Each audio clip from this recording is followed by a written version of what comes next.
ভাৰতবৰ্ষৰ সপ্তমগৰাকী ৰাষ্ট্ৰপতি ফখৰুদ্দিন আলি আহমেদৰ নামেৰে ফখৰুদ্দিন আলি আহমেদ চিকিৎসা মহাবিদ্যালয়ৰ উদ্বোধনীৰ যিখন নামফলক, সেই নামফলকত বৰ্তমানৰ মাননীয় মুখ্যমন্ত্ৰী আৰু তেতিয়াৰ স্বাস্থ্যমন্ত্ৰী ডক্টৰ হিমন্ত বিশ্ব শৰ্মা ডাঙৰীয়াৰ নাম সুন্দৰকৈ খোদিত হৈ আছে।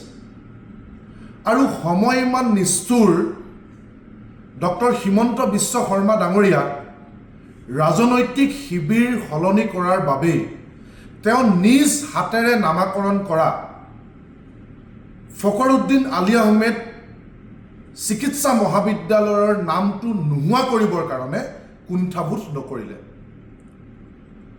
ফখৰুদ্দিন আলি আহমেদৰ পূৰ্বপুৰুষ গোলাঘাটৰ, গতিকে গোলাঘাটৰ লগত এটা আৱেগিক সম্পৰ্ক আছে। গোলাঘাট সমষ্টি আৰু গোলাঘাট জিলাবাসীয়ে ফখৰুদ্দিন আলি আহমেদক লৈ গৰ্ব কৰে।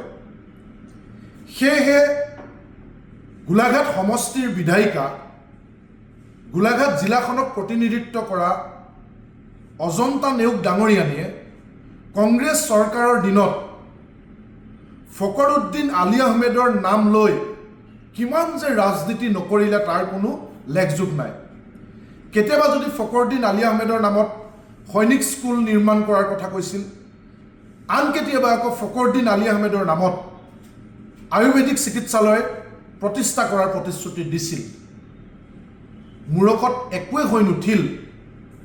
কিন্তু সেই অজন্তা নেওগ ডাঙৰীয়ানীয়েও বিজেপি দলত যোগদান কৰি হিমন্ত বিশ্ব শৰ্মা ডাঙৰীয়াৰ অনুগত হৈ কাম কৰি আছে, বিত্তমন্ত্ৰী হৈ আছে।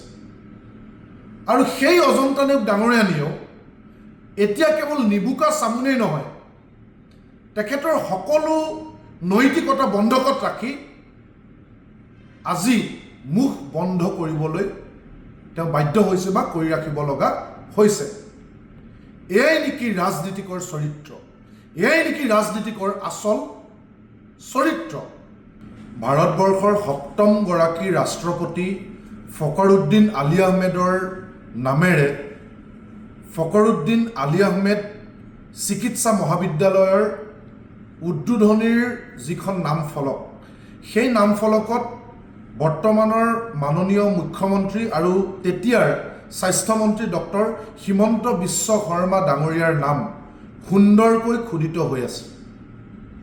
আৰু সময় ইমান নিষ্ঠুৰ, ডক্টৰ হিমন্ত বিশ্ব শৰ্মা ডাঙৰীয়া ৰাজনৈতিক শিবিৰ সলনি কৰাৰ বাবেই তেওঁ নিজ হাতেৰে নামাকৰণ কৰা ফখৰুদ্দিন আলি আহমেদ চিকিৎসা মহাবিদ্যালয়ৰ নামটো নোহোৱা কৰিবৰ কাৰণে কুণ্ঠাবোধ নকৰিলে।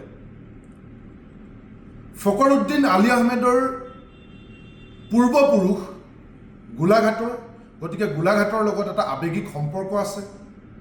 গোলাঘাট সমষ্টি আৰু গোলাঘাট জিলাবাসীয়ে ফখৰুদ্দিন আলি আহমেদক লৈ গৰ্ব কৰে। সেয়েহে গোলাঘাট সমষ্টিৰ বিধায়িকা, গোলাঘাট জিলাখনক প্ৰতিনিধিত্ব কৰা অজন্তা নেওগ ডাঙৰীয়ানীয়ে কংগ্ৰেছ চৰকাৰৰ দিনত ফখৰুদ্দিন আলি আহমেদৰ নাম লৈ কিমান যে ৰাজনীতি নকৰিলে তাৰ কোনো লেখযোগ নাই। কেতিয়াবা যদি ফখৰুদ্দিন আলি আহমেদৰ নামত সৈনিক স্কুল নিৰ্মাণ কৰাৰ কথা কৈছিল, আন কেতিয়াবা আকৌ ফখৰুদ্দিন আলি আহমেদৰ নামত আয়ুৰ্বেদিক চিকিৎসালয় প্ৰতিষ্ঠা কৰাৰ প্ৰতিশ্ৰুতি দিছিল। মূৰকত একোৱে হৈ নুঠিল। কিন্তু সেই অজন্তা নেওগ ডাঙৰীয়ানীয়েও বিজেপি দলত যোগদান কৰি হিমন্ত বিশ্ব শৰ্মা ডাঙৰীয়াৰ অনুগত হৈ কাম কৰি আছে, বিত্তমন্ত্ৰী হৈ আছে।